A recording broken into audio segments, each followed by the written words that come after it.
जिल्हाधिकारी कार्यालयासमोर शेतकऱ्यांचं सध्या आंदोलन सुरू आहे। जिल्हाधिकारी कार्यालयासमोर कापूस जाळत सोयाबीन फेकत हे निषेध आंदोलन त्या ठिकाणी केलं जात आहे। हमीभावासह विविध मागण्यांसाठी जिल्ह्यातील शेतकरी हे चांगलेच आक्रमक झालेत।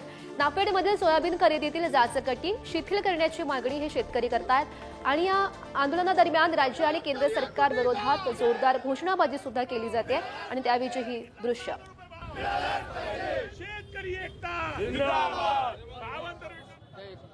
त्या मागण्या एवढ्याच आहे की शेतमालाची भावांतर योजना जे शेतकऱ्यांनी माल विकला ते भावांतर योजना लागू झाली पाहिजे। सन्माननीय मुख्यमंत्री यांनी सोयाबीनला 6000 रुपये भाव देण्याचं कबूल केलं, तो 6000 रुपये भाव मिळाला पाहिजे। नाफेडच्या मार्फत सोयाबीनची खरेदी सुरू आहे, पण तो भाव 49 म्हणजे जवळपास 5000 पर्यंत भाव आहे, पण शेतकऱ्यांची नाफेडची खरेदी सोयाबीनची सरसकट झाली पाहिजे, त्याला जाचकटी रद्द झाल्या पाहिजे आणि शेतकऱ्यांचा 7/12 कोरा करण्याचं अभियोजन माननीय मुख्यमंत्र्यांनी दिलं।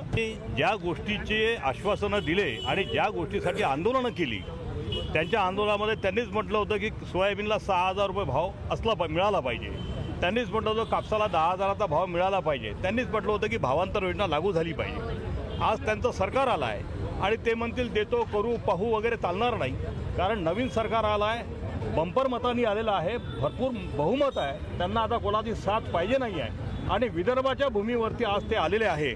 आमची मागणी एकच आहे की ह्या सगळ्या गोष्टी ते जे बोलले त्या सगळ्या गोष्टींची पूर्तता तात्काळ झाली पाहिजे।